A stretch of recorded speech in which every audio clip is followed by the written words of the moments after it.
After robbing a bank belonging to ghosts, Chen Mu now has 1,000,000,000,000 ghost coins in hand. Even one ghost coin is equal to millions of human rupees. But then suddenly, a notification tells him to turn left ahead and not jump out the window, and to please pay attention to obeying the rules. He says he has already robbed a bank, so what rules is he supposed to follow? Suddenly, the people behind him shout to stop and catch him. He looks back and says, crap, they're catching up. But in his mind, he thinks he can't worry about that anymore. He just jumps out of a window right in front of him. He finally tells himself he made it. But then he suddenly sees a fist coming right at him and says what? The fist hits him really, really hard and sends him flying away. He drops down on the ground. The guy in front of him says that humans who violate the rules have only one path, death, and tells him to be a good boy and become his meal. Now he is quite scared and mutters, damn it. Then Chen Mu continues thinking in his mind that he has struggled and scrambled for 5 years in this apocalypse where the weird descended. He has always been cautious, hiding here and there, but in the end, he was still driven to a dead end by the ghosts. However, although ghosts are terrifying, they love money just like humans do, specifically ghost coins. So to escape this dog-eat-dog life, he decided to take a risk and rob the Nether Bank using the epic tier special ring he obtained earlier. Unfortunately, while escaping, he was cornered, violated the rules, and ultimately fell short. He thinks he's not resigned to this and really can't accept it. But then suddenly, the ring in his hand starts glowing, and everything turns into a really dark area. There, he suddenly wakes up again. He wonders if he has been reborn. The others are talking. One of them says he heard that a weird scenario has already appeared in their city. The other replies that as long as you violate the rules, you'll face severe punishment, losing an arm or a leg if you're lucky, and losing your life if you're not. He wonders if a weird scenario really appeared. Could it be? Then he remembers it is December 31st, 2024. He thinks that sure enough, he has actually returned to the moment the weird apocalypse just descended. He wonders if he has to go through those days of living in fear all over again. Then he notices his hand and thinks about the special ring. He wonders if all the ghost coins from the Nether Bank are actually still inside. So that's it. It looks like in this life he can finally pull off something big. If he remembers correctly, at this time in his past life, Jiang City's first weird scenario was about to descend upon their school. Then suddenly, a notification says, attention please. The weird mission Midnight Cafeteria is about to begin. A girl gets really scared and asks what this is, seeing a notification as scary as this is something she has never experienced before. Then another voice says they have been selected to become waiters at the Midnight Cafeteria. Another tells them to arrive at the mission location before 12 o'clock. The notification repeats that the weird mission Midnight Cafeteria has begun and that they must rush to the cafeteria before midnight. As qualified waiters, being late cannot be forgiven. Another girl gets really scared and says it's a weird mission, right? Then everybody starts running around, screaming for help and trying to escape. As everyone panics, one girl cries that she doesn't want to die yet and asks if she doesn't have to go. The guy tells her he advises her to follow the rules. Although entering a weird scenario is dangerous, there is still a glimmer of hope. If she is late, she will be erased immediately. After hearing this, the girl cries even more, but she knows she has to go. Then he thinks about the Midnight Cafeteria and says that if he remembers correctly, this cafeteria is a blue chip stock and will be very useful later. The apocalypse basically starts with buying it. Soon, another notification says midnight is approaching and late waiters will be erased. 3, 2, 1, commencing erasure. Those who fail shout no, but they are immediately erased left and right. Some who make it there sigh in relief, saying, phew, that was so scary. Another girl tells Chen Mu she's scared and that he has to protect her. However, Chen Mu just swats her away and asks who she is, telling her not to try to latch onto him. She gets really frustrated and snaps at him. Then a voice cuts in and tells everyone to be silent. It says it is the manager of the Midnight Cafeteria and that there are 3 rules here. First, those who come to spend money are distinguished guests, and all staff must unconditionally satisfy the guests' demands, including the manager. Second, damaging cafeteria items is not allowed, otherwise you will be punished. Third, leaving the cafeteria during working hours is not allowed. Then, as the guests start arriving, she says sorry for the wait, distinguished guest. The guest snaps at her, asking what she's dawdling for and telling her to hurry up and come over. After seeing the look on the guest's face, the other girls get really scared. But the manager tells everyone to shut up. She bows and apologizes to the distinguished guest, saying she will handle it immediately. Then she tells them to take her away. As the others drag her away, the guest orders them to serve the dishes. The lady politely tells the guest to please enjoy the meal, and the guest starts eating like crazy. After seeing this, one girl just can't take it anymore. She asks what the guest is eating and says it's so disgusting. She looks like she's about to throw up. The guest then points at her and tells her to come over and wipe his mouth clean. The girl refuses and says she doesn't want to, but it doesn't look like she has much choice. The scared lady mutters, "Damn it." Then she walks over and asks if this is okay and starts wiping his mouth. The guest says very good and hands her a tip. After taking the money, she gets happy and asks if this is really for her. The other girls see it and whisper that those are actually ghost coins. They say they heard ghost coins are extremely precious and can even make the weird show mercy. Another says she heard a tycoon spent $1 million just to buy 10 ghost coins, and she didn't expect this ghost to casually take out 10 ghost coins as a tip. The lady then thinks about Chen Mu and feels smug, thinking it's a good thing she didn't let him have this opportunity,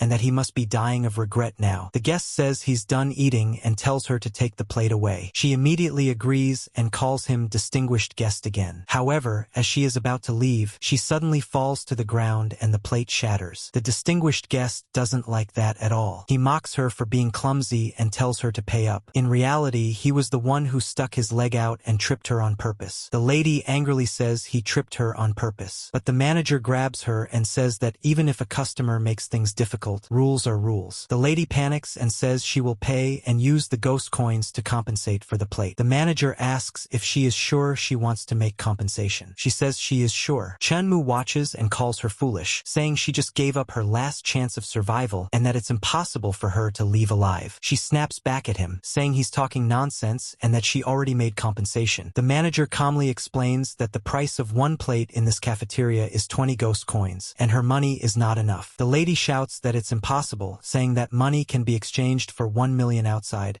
So how can it not buy a single plate here? The manager replies that the money humans use means nothing to them. Then the ghost asks how he should punish her now. The girl starts crying. She doesn't want to be punished, but there is nothing she can do anymore. The guest laughs for quite a while and then slowly looks over the rest of them. He says watching the expressions of human fear is truly interesting and wonders who he should choose to serve him next. The girls panic. One immediately begs him not to pick her. Another says she doesn't want to either. Then the guest looks at Chen Mu and calls him kid, asking if he isn't afraid. The guest points at him and says he's the one, telling him to hurry over and help take the plate away. He adds that the 10 ghost coins are his. The lady quickly warns Chen Mu not to go and says the guest wants to harm him. Chen Mu tells her not to worry and says he has his ways. Then he walks up to the guest and casually asks if he's just carrying a plate, right? The ghost shows the ghost coins. Chen Mu immediately grabs the money and swats his hand away. The plate drops to the ground and shatters. The ladies, the manager, and even the guest are completely stunned. They can't believe what just happened. Chen Mu tells them not to waste time and says they should skip to the next step. The girl starts laughing loudly and mocks him, saying his money isn't enough to compensate either, and that he should prepare to die. The manager storms over angrily and says he damaged an item, so he must either pay up or die. Chen Mu calmly tells her not to rush and asks her to serve him a portion of peanuts for 10 ghost coins. He says he'll eat it right there. Then he shows the ghost coin to the manager. The manager asks what he means. Chen Mu explains that the rules state that as long as someone spends money, they are a customer of the cafeteria, and all cafeteria staff cannot refuse a customer's requests. So he chooses to become a customer and demands to refuse compensation. Even the ghost guest is quite shocked after hearing all of this. Then the manager praises him, calling him a truly clever customer, and asks for his name. Chen Mu modestly replies that she flatters him and introduces himself as Chen Mu. The red-haired lady panics and shouts, asking what they're doing and telling them to hurry up and take him down since he also smashed a plate. The manager calmly explains that she still doesn't understand. Mr. Chen Mu has already used the rules to find a way to clear the stage. The red-haired lady is completely shocked and asks what. She hurriedly says she wants to spend too and become a customer as well. But the manager reminds her that she already confirmed with her earlier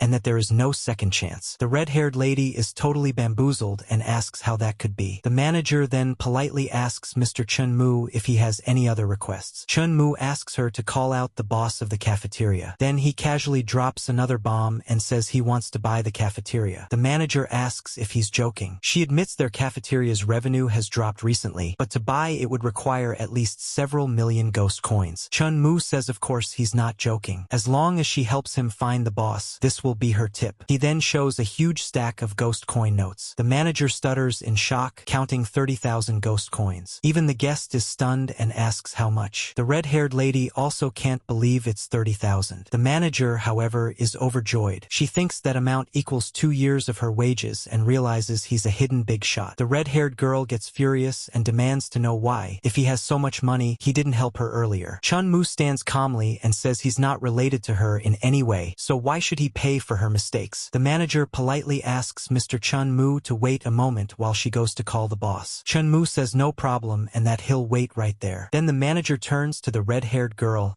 and says that since she violated the rules, she must accept the punishment. Then the red-haired lady breaks down crying, saying she was wrong and begging Chen Mu to save her because she doesn't want to be taken away. But no one is there to save her. No matter how much she begs, it's useless. The manager just laughs, grabs her by the leg, and drags her out. The guest, who was acting arrogant earlier, immediately changes his attitude. He nervously calls Chen Mu big brother and says he hopes he won't take what happened just now to heart, claiming he drank too much. He clearly doesn't want to mess with him anymore. Chen Mu coldly tells him to get lost. The guest hurriedly agrees, saying no problem, and runs off, saying he's getting lost right now. The remaining girls stare at Chen Mu in disbelief. Chen Mu calmly tells them to sit down. As they sit, one of them whispers that they're supposed to be on an extremely dangerous weird mission. Another mutters that the whole genre suddenly changed when it comes to Chen Mu. Just then, 2 figures walk in. One of them carries a really dark and heavy aura. The manager immediately straightens up and calls out boss. The other girls also look over nervously. Even Chen Mu is slightly surprised. The manager introduces him and says this is Mr. Chen Mu. The man with the dark aura looks at Chen Mu and asks if he's the one who wants to buy his midnight cafeteria. Although his cafeteria's revenue has declined recently, he says the scale and location are still the best. Chen Mu replies that he is indeed very optimistic about its development prospects. In his heart, he thinks that in his past life, although the midnight cafeteria was sluggish in the early stages, it later became one of the top hotels in the weird world in one fell swoop. This time, he must intercept it in advance. The owner thinks to himself that this is great. Someone is finally taking over this mess, and he must not miss this opportunity. He tells Mr. Chen that the price he's asking is a bit expensive and wonders if he can handle it. Chen Mu calmly tells him to name his price. The owner says 7 million ghost coins, and the cafeteria will be his. The manager is stunned and asks if the boss is being a bit shady, questioning whether their place can really sell for 7 million. She even tells him to look at Mr. Chen's expression. The owner suddenly feels uneasy and thinks he might have asked for too much. He quickly adds that if it's not suitable, they can discuss it further. Chen Mu simply says there's no need and offers 8 million, wanting to close the deal right now. The manager is completely shocked and repeats 8 million. The owner is overjoyed and asks if Mr. Chen is joking. The manager nervously asks if he plans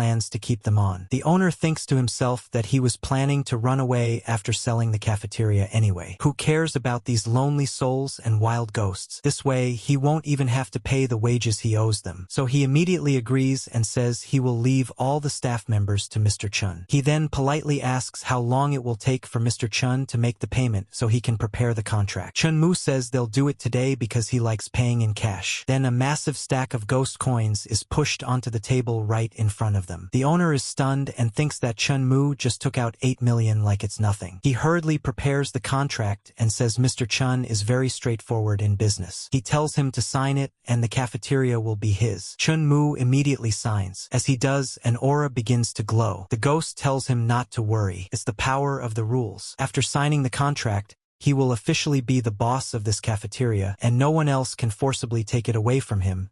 Not even the former owner. Chen Mu says he can feel it. In his heart, he thinks that this cafeteria, just like the spatial ring, has formed a connection with him. From today on, the rules of the cafeteria will be set by him. On the other side, the former owner keeps thinking about the 8 million ghost coins. He can't believe he not only sold that failing cafeteria, but also got rid of the troublesome staff without paying their wages. Meanwhile, Chen Mu thinks that with 8 million, he has secured a weird scenario that will be worth tens of billions in the future. Both of them shake hands happily, each convinced they made a huge profit. The owner then leaves with a giant bag of ghost coins, saying there's no need to see him out, and wishing Mr. Chen a prosperous business before hurrying off. After he leaves, Chen Mu turns to the staff manager and says that now he is the boss of the cafeteria and wants to modify the rules. The manager immediately agrees, saying no problem since he's the boss and can change them however he likes. As the clock shows 12:29, Chen Mu announces that he stipulates this weird mission will end at 12:30. The manager agrees without hesitation. Chen Mu then tells the girls they can go back safely now. They are overjoyed and thank him repeatedly.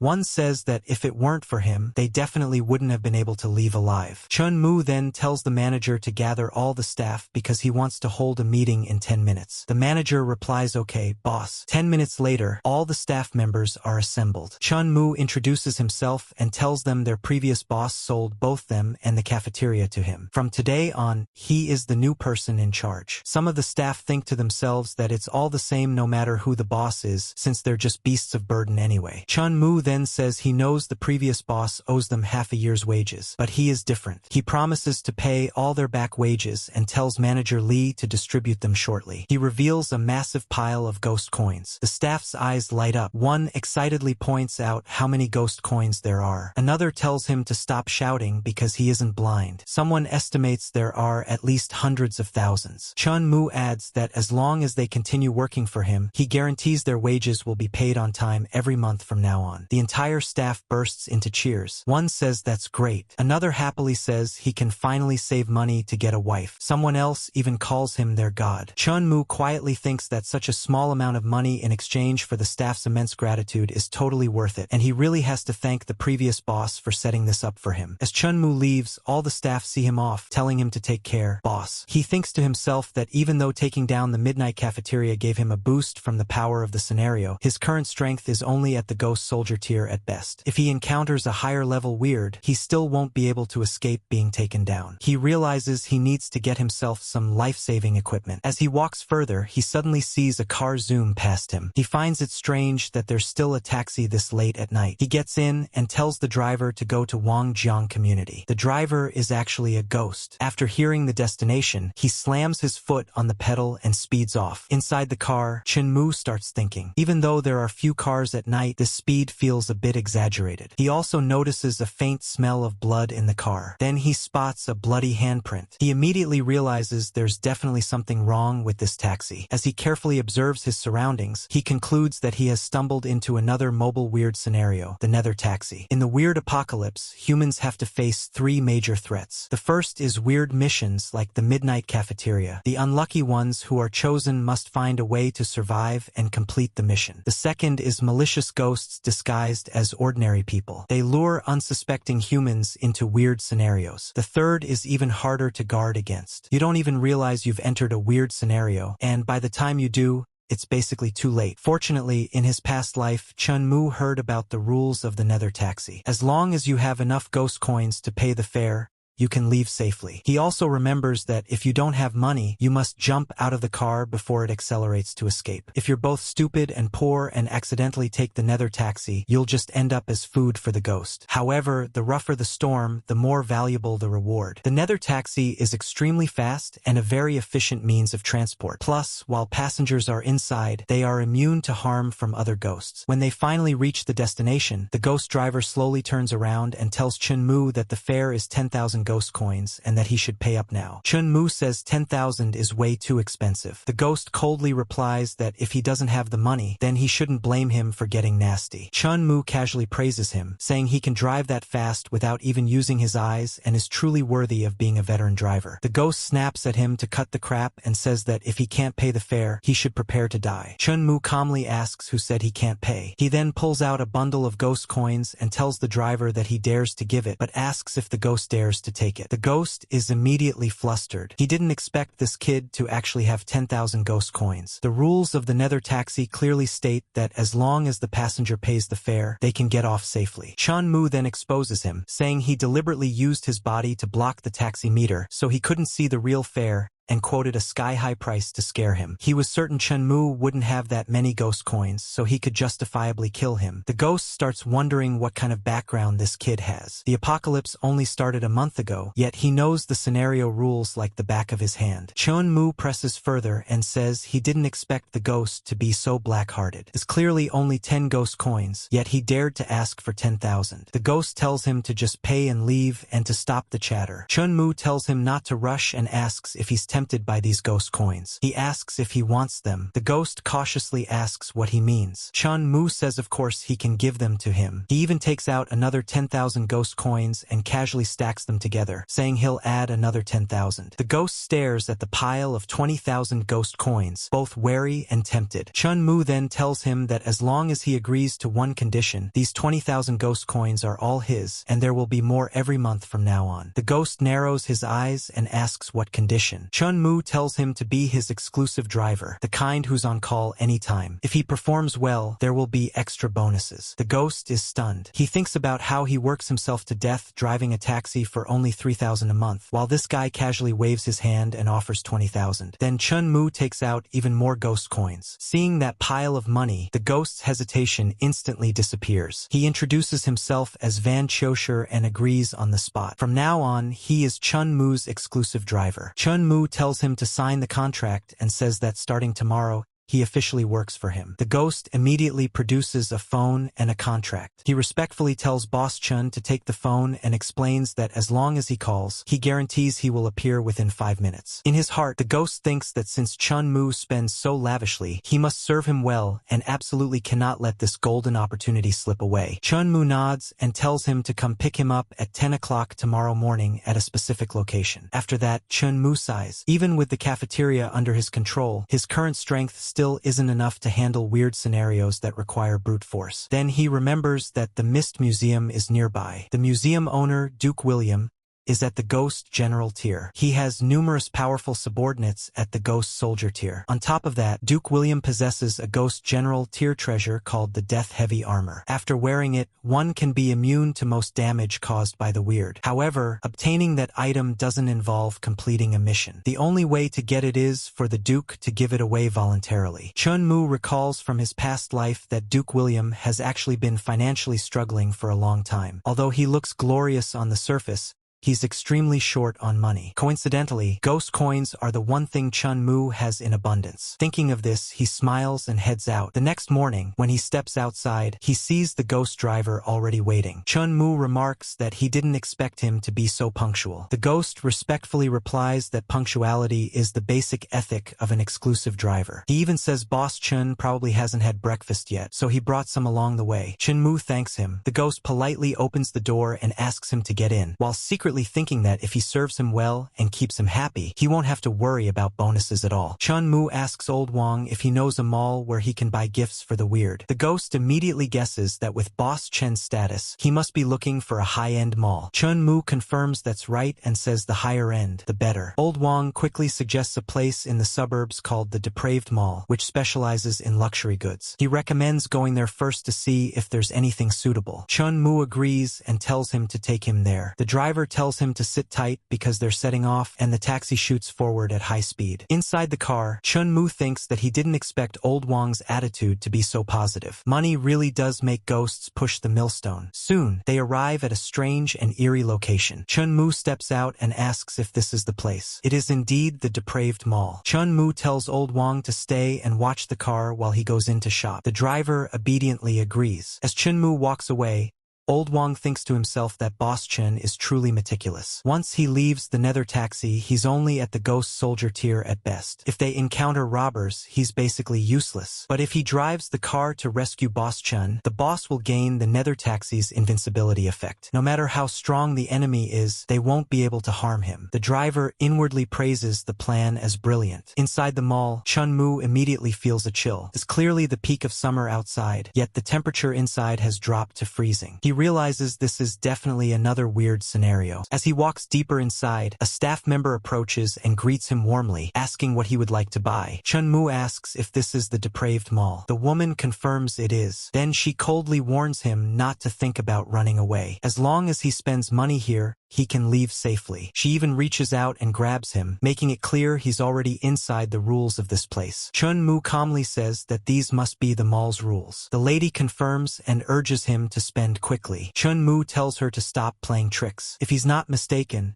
even if he doesn't buy anything, he can still leave safely. She freezes and asks how he knows. Chen Mu explains that he has seen plenty of scenarios like this before. The rule says that as long as you buy something, you can leave the mall. That's actually a misdirection. People who stumble in for the first time panic and bite the bullet, choosing a product because they want to escape as soon as possible. But in the end, they violate the rules because they don't have enough ghost coins to pay. Finally, they can only leave their lives behind. Breaking the deadlock is simple. The rule says you can leave after spending, but it never says you can't leave if you don't spend. Even if he turns around and walks out right now, there's nothing they can do to him. The lady is visibly shocked at how clearly he understands everything. She admits he is very smart and says many people have fallen into the trap of the rules. Since he has already found the path of survival, he should leave quickly. She promises she won't stop him, but Chen Mu asks why he should leave. He says he came here to spend. The lady is stunned and asks if he's serious. Chen Mu confirms and tells her to take him to the most high-class counter. She warns him not to seek death. The cheapest items in the mall cost over 10,000 ghost coins. She questions whether he can really afford it. Chen Mu slowly pulls out a massive bundle of ghost coins and casually asks what she just said, claiming the wind was too loud and he didn't hear clearly. Her attitude changes instantly. She respectfully says she will take him to the 6th floor right away, since only the luxury goods there are worthy of his distinguished status. Chen Mu nods approvingly and tells her to consider 20,000 ghost coins as a tip for entertaining him. He says he's in a hurry and tells her to lead the way. The lady carefully guides him by the shoulder and respectfully invites him upstairs. When they arrive at the 6th floor, she proudly introduces it, saying this floor gathers all the luxury brands in the ghost world, and he may choose to his heart's content. Chen Mu slowly looks around, observing the displays one by one. Chen Mu thinks that if he wants to move the Duke, he has to cater to his tastes. He recalls that aristocratic homes usually have wine cabinets. In his past life, one of Duke William's wishes was to collect high-end red wine. He walks up to a counter. The lady there politely asks what kind of wine he would like to buy and explains that all their products are custom-made according to Ghost's favorite tastes. In her heart, she sneers, thinking that if he can't afford it like those reckless youths before him, he will just become her dinner. Chen Mu glances at the selection and calmly orders 100 bottles of their most expensive red wine. He adds that the packaging must be the most luxurious. The lady is stunned. Inwardly, she mocks him, thinking he must be another idiot planning to pay with human currency. She wonders how long he can keep pretending. Soon, she brings out a large number of beautifully packaged bottles and places them in front of him. She tells him everything is ready and that the total comes to 23 million. If he doesn't have the money,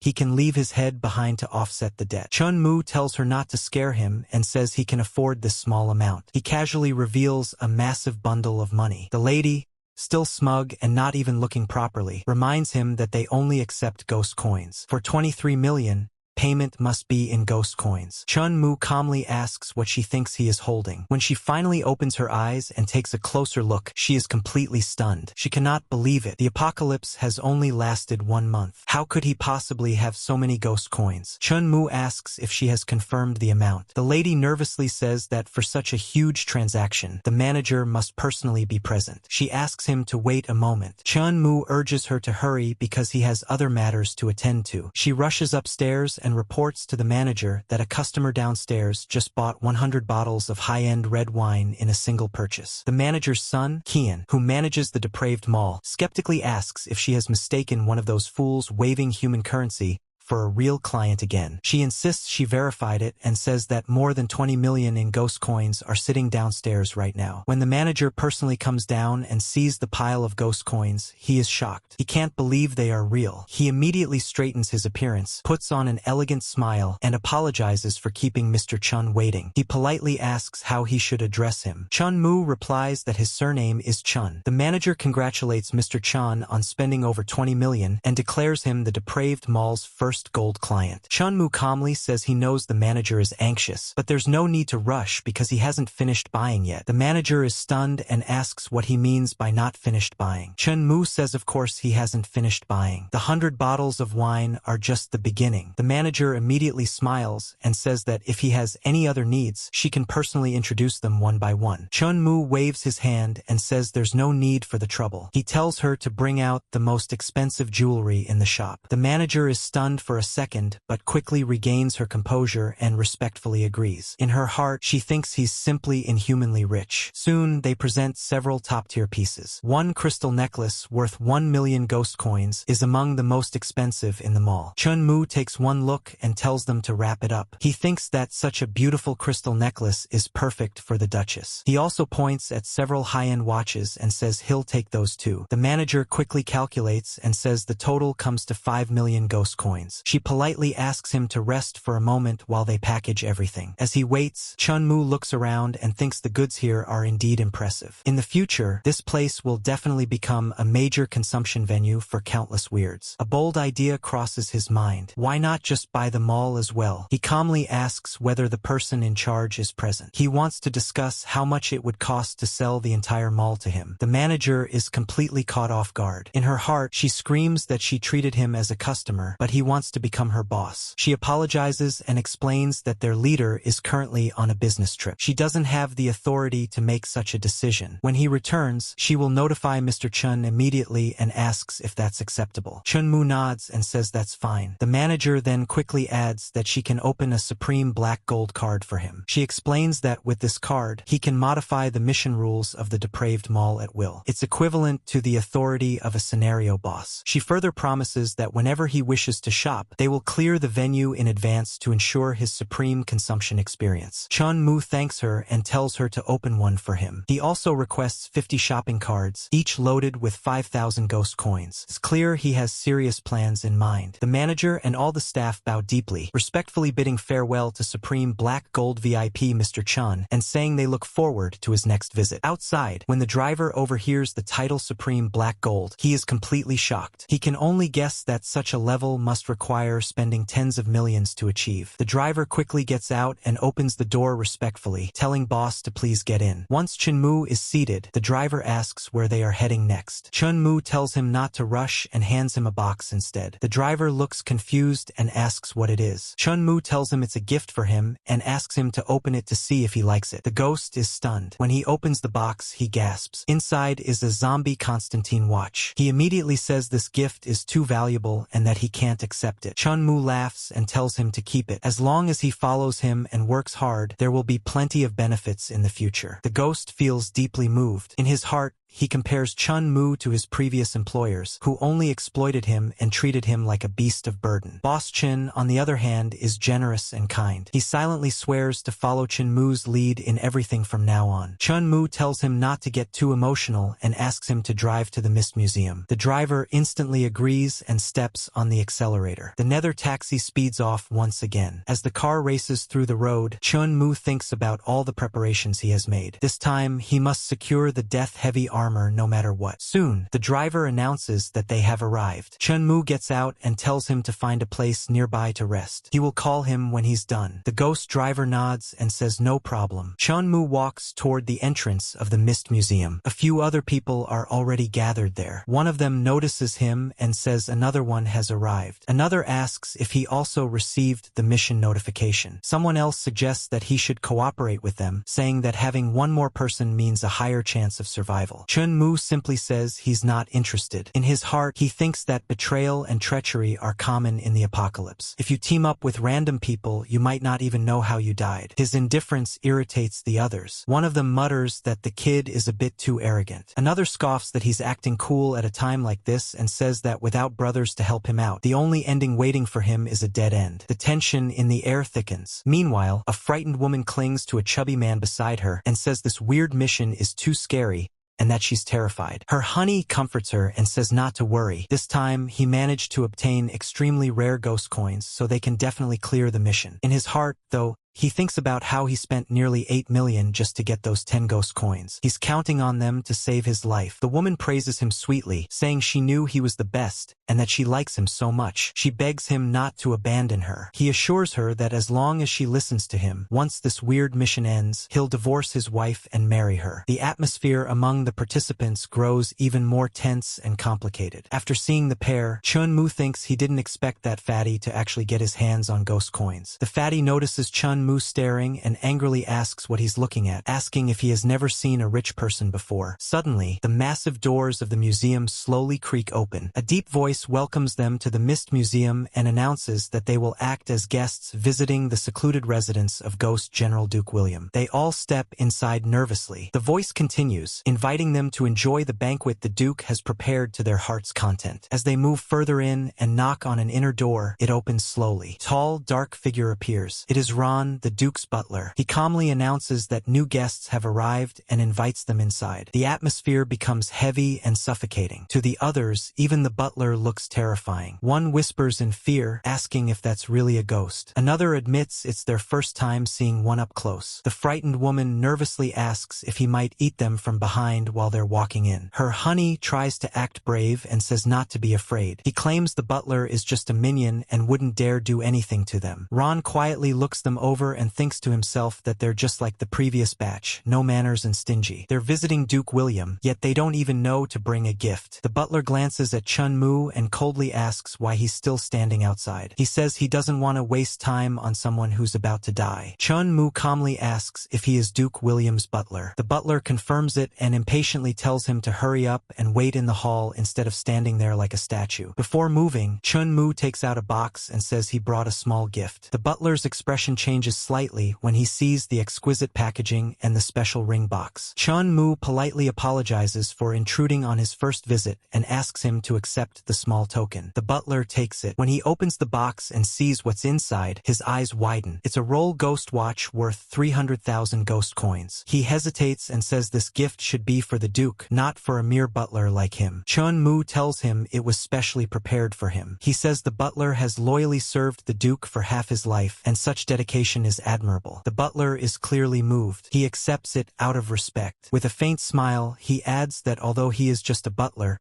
he still holds some authority here. As long as Chen Mu behaves as a proper guest, he can ensure he leaves the Mist Museum unscathed. Chen Mu politely thanks him while inwardly celebrating. Spending around 100,000 ghost coins in exchange for a life-saving charm is more than worth it. The butler then casually asks whether the group that entered earlier are Chen Mu's friends and whether they need special care. Chen Mu immediately says he doesn't know them. The butler nods in understanding and explains that there is still some time before the Duke's banquet. To pass the time, there will be a small game. He asks everyone to move to the hall and rest. The atmosphere grows even heavier. The frightened woman clings tighter to her honey, saying she's scared and begging him not to leave her side. Her honey notices how friendly the butler is toward Chen Mu and mutters in shock about how that kid managed to get on such good terms. The butler even personally serves Chen Mu tea and invites him to drink. Chen Mu calmly thanks him. The men who were mocking him earlier grow resentful. One of them says no wonder he acted so aloof. He already found a way in. Another suggests they need to rope him in. Even if he has no real skills, he could at least block a knife for them. The butler claps his hands to get everyone's attention. He announces that while the banquet is still being prepared, Lord Duke has arranged a game of hide and seek. Chen Mu quietly mutters that it's finally here. The butler begins explaining the rules. Rule 1. The game lasts 2 hours. During this time, no one may leave the first floor area. Violators will be immediately obliterated. Rule 2. Once the game starts, security guards will act as hunters and patrol the exhibition hall. Anyone discovered by them will be executed. Rule 3. Except for the walls and the floor, all stationary objects are the Duke's exhibits. Anyone who dares to move or touch them will face the Duke's punishment. He wishes them good luck as the timer begins. The temperature in the hall drops sharply. The frightened woman trembles and asks why it suddenly got so cold, wondering if a ghost is about to appear. Her honey tells her not to panic and suggests they find a place to hide. One of the other participants realizes the problem and asks if not being allowed to touch exhibits means they can't even hide inside furniture. One of the men curses under his breath, saying those bastards clearly don't want them to live. Chen Mu calmly thinks that the path to survival must be hidden within the rules. Since he has a death exemption medallion, he might as well use this opportunity to sharpen his ability to find loopholes. He slowly observes his surroundings. The air grows heavier and colder. Strange figures begin patrolling the exhibition hall. The frightened woman suddenly screams that there's a ghost. Her honey instantly slaps her and hisses at her to shut up. He scolds her for yelling so loudly and asks if she wants to be discovered. One of the weird hunters hears the noise and slowly approaches their direction, scanning the area. The woman trembles and silently begs not to be found, but it's too late. The hunter suddenly locks onto them and shouts that he found outsiders. The honey panics and screams. Without hesitation, he shoves the woman toward the hunter and tells her to hold it off for him. She cries and begs him not to leave her behind, but he's already sprinting away. A moment later, she realizes the ghost didn't immediately kill her. Elsewhere, more hunters corner the other participants. One of the men shouts that it's over because they've been spotted. Another quickly whispers a plan, saying one of them should stall the ghost while he circles around for a sneak attack. The first man agrees. He bravely rushes forward, grabs the ghost's hands, and shouts for his friend to hit it from behind with a stick. But the ghost coldly informs him that his partner ran away a long time ago. The man screams Jiao Xiang's name, accusing him of betrayal. In the distance, Jiao Xiang is already fleeing, muttering that he survived this long by being ungrateful and selling out his brothers. Back near the center of the hall, Chen Mu keeps analyzing. Exhibits cannot be touched. Objects that cannot move are protected. Suddenly, it clicks. The path to survival is hidden within that rule. He glances at a nearby hunter approaching him. The ghost points at him and declares that he's found him, telling him to stop struggling and die quietly. Chen Mu calmly gestures for the ghost to come closer. The hunter warns him that if he doesn't run, he will kill him. Chen Mu just laughs. He tells the ghost that if it dares to touch him, it will be the one that dies. The ghost scoffs and asks what nonsense Chen Mu is talking about. It questions how it could possibly die just by touching him. Even so, it hesitates. Chen Mu calmly reminds it that the rules clearly stated that anyone who touches an exhibit will be executed. He then adds that all unmoving objects count as exhibits. So as long as he doesn't move, he is effectively an exhibit. He asks the ghost whether it still dares to touch him. The hunter freezes. It suddenly realizes he figured out the loophole in such a short time. If it touches him and triggers the Duke's punishment, it won't just fail its quota.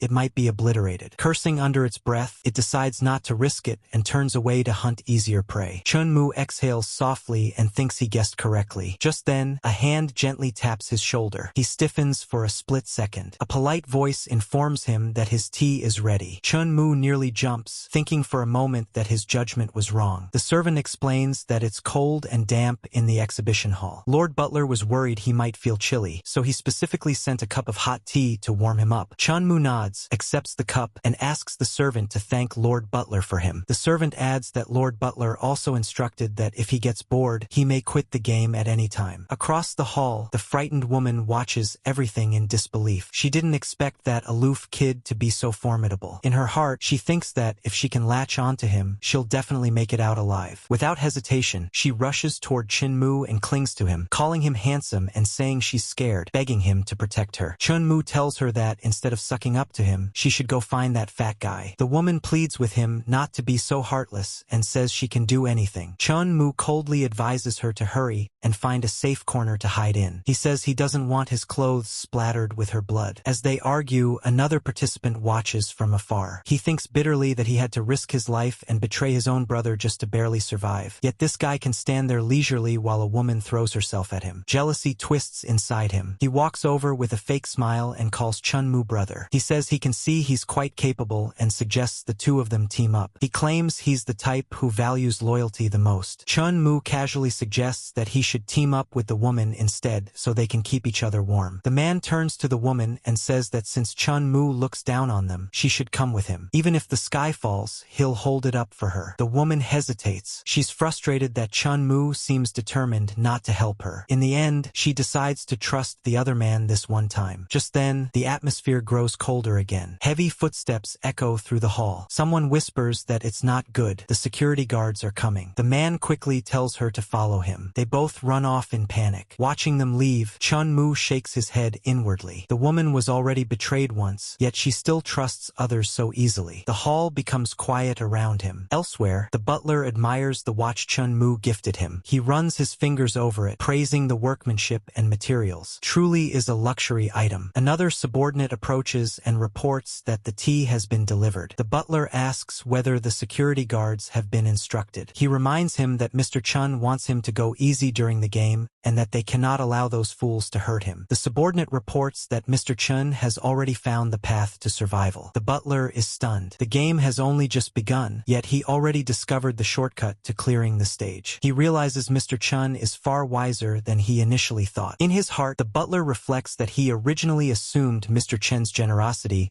was simply to buy protection and secure his life. But since Mr. Chen is both courageous and resourceful, there is no need to worry about him surviving such a low-level game at all. The butler reflects that he judged a gentleman's belly with a petty man's heart. He decides he must properly befriend Mr. Chen. He immediately orders his subordinate to serve Mr. Chen a fruit platter and bring him a chair. Then he changes his mind and tells him to move the sofa he's sitting on over to Mr. Chen directly. The subordinate hurries off to carry out the order. Back in the first-floor exhibition hall, the fruit platter is delivered. Chen Mu calmly asks how much time remains before the game ends. The servant replies that there are 10 minutes left. Chen Mu narrows his eyes. He knows this is the most insidious moment. The ghosts always take advantage of the time when players feel most relaxed, striking down those who think they've already escaped death. Nearby, one ghost reminds another not to touch the distinguished guest designated by Lord Butler. If Mr. Chen gets hurt, they might as well pack up and leave. The other ghost grumbles and says they should hurry and find the remaining players because his performance quota hasn't been met yet. Suddenly, a voice echoes from the speakers, announcing that 10 minutes remain until the game ends. Elsewhere in the hall, the man who betrayed others corners the frightened woman. He smirks and tells her that he protected her for so long,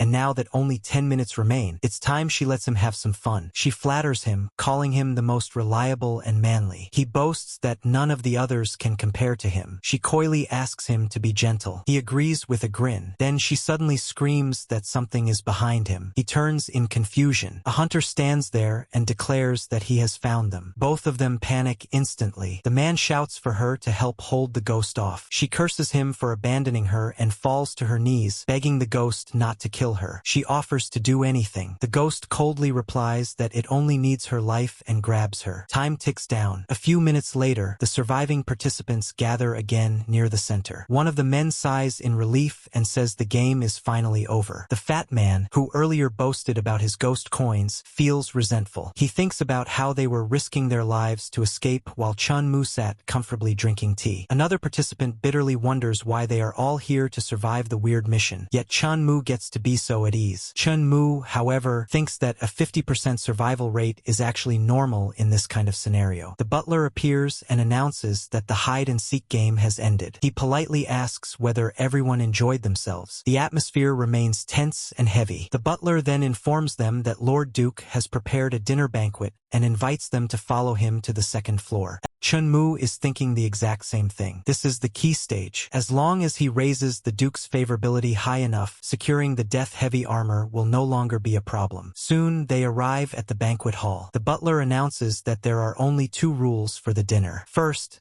they must absolutely not behave rudely toward Duke William or Madame Emily. Second, they must finish all the food assigned to them by Duke William. Otherwise, there will be punishment. The butler then announces that Mr. Chen's seat is to the right of Duke William. Chen Mu politely thanks him. Everyone else sits down nervously, their hearts pounding. The butler declares that since everyone is seated, the dinner will now formally begin. The grand doors open. Duke William enters with Madame Emily at his side. They take their seats at the head of the table. With a light flick of his hand, the Duke orders the servants to serve food to the distinguished guests. guests. Dishes are brought out one after another. However, the food looks grotesque and smells even worse. One young man mutters that this isn't something humans can eat at all. Even the fat honey struggles to endure the stench. He wonders what the hell this stuff even is. The Duke smiles faintly and says that to show his sincerity, he will personally distribute the dishes. Before he can proceed, Chen Mu stands up slightly and apologizes for the intrusion. He says he has prepared a small gift and would like to present it before dinner begins. The Duke is mildly surprised. He thinks that among so many people, there is finally one sensible guest. As the gift is brought forward, he notices the special ring box and grows curious. 2 boxes are placed in front of the Duke and Madame Emily. Chen Mu respectfully invites Duke William and Madame Emily to open them. At first glance, the boxes look ordinary. The Duke assumes it won't be anything valuable and internally criticizes humans for lacking tact. But the moment he opens the box, a radiant glow shines out. He is stunned. Inside lies the limited edition Zombie Danton watch. Madame Emily opens hers and gasps in delight. It's the crystal necklace from the depraved mall, the very one she couldn't bear to buy for herself. Chen Mu humbly asks the Duke and Madame to do him the honor of accepting these small gifts. The Duke, now visibly pleased, says Mr. Chen is too polite. He then turns to Madame Emily and asks her to personally distribute Mr. Chen's portion of food. Chen Mu respectfully thanks her for the trouble. Madame Emily immediately brightens and tells the servants to serve Mr. Chen the fruit cake. The honey guy is dumbfounded. He can't believe this trick works like that. Chen Mu calmly thanks them for the hospitality. The Duke replies that as long as Mr. Chen is satisfied, that is what matters. The honey guy starts thinking fast. If Chen Mu can win favor by giving gifts, then he can do the same with ghost coins. In his mind, ghost coins are surely more precious than whatever that brat brought. Confident, he stands up and says he also prepared gifts for Duke William and Madame Emily. The Duke allows him to bring them forward. To everyone's horror, the man pulls ghost coins out from his dirty, smelly socks and presents them with both hands. The Duke's expression darkens instantly. He angrily accuses him of humiliating him and orders someone to drag him away. The man cries desperately, insisting ghost coins are more precious than what Chen Mu offered. The Duke coldly states that the watch Mr. Chen gave is worth 1 million ghost coins. Trash like him isn't even fit to shine his shoes. As guards drag the man away, the Duke privately wonders how Chen Mu has so much money. Nearby, Jiao secretly calculates that Chen Mu must be a tycoon. If he can rob him after they leave this instance, he could live freely in the apocalypse. The Duke apologizes to Chen Mu for the disturbance and suggests continuing dinner. Chen Mu politely says it's no problem. Madame Emily casually asks whether that man was Chen Mu's friend and whether she should look after him. Chen Mu immediately clarifies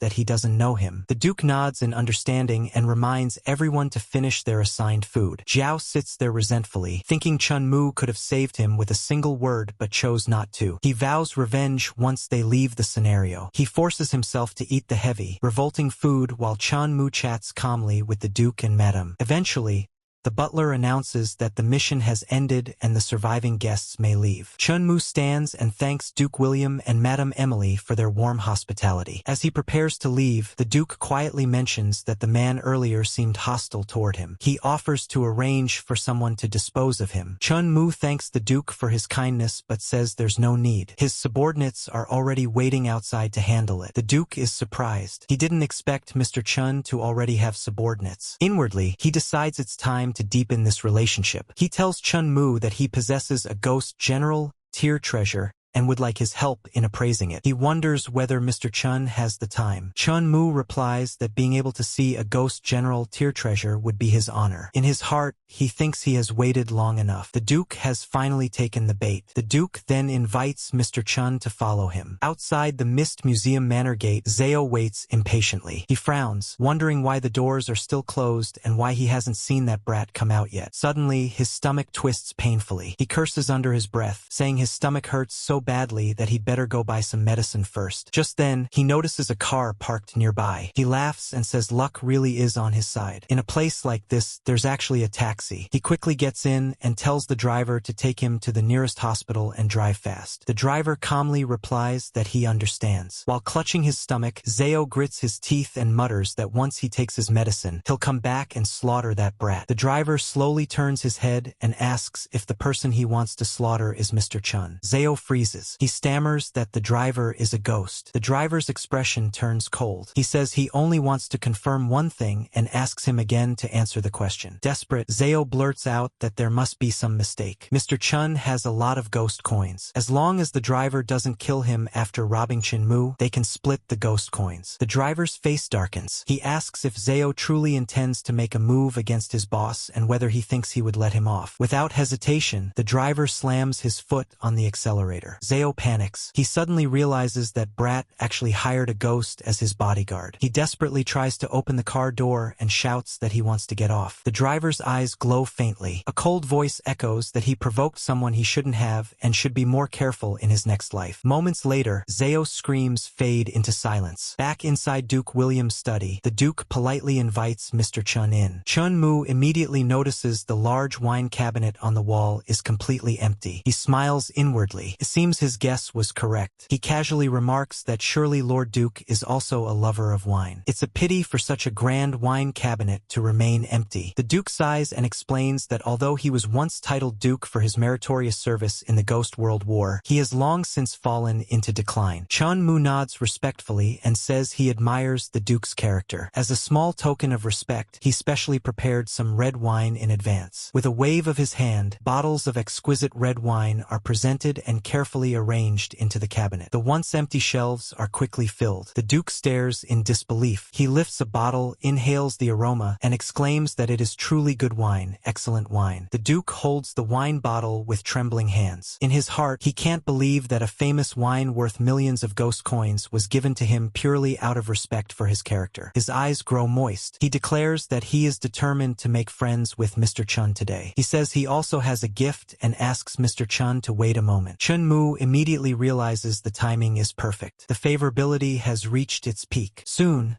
the Duke brings out a set of golden armor. The moment Chen Mu lays eyes on it, he can feel the dense and powerful ghost aura emanating from it. The Duke explains that this armor is a treasure he collected over half his life. It once accompanied him through life and death on the battlefield. It is Ghost King tier. As long as one wears it, they can be immune to all damage from anything below Ghost King tier. More importantly, it can also override the power of rules once per month. The cooldown period is 1 month. Chen Mu carefully confirms whether that means that even if he violates the rules inside a weird scenario, he can be exempt from punishment while wearing it. The Duke nods and says that is correct. He adds that Mr. Chen has given him so many generous gifts, and he has nothing else worthy to repay him with. He insists that Chen Mu accept this armor as a return gift. The moment Chen Mu takes it, he can clearly feel a powerful ghost aura enveloping and protecting his body. However, he does not immediately accept it for free. He respectfully says the armor is far too precious to take without compensation.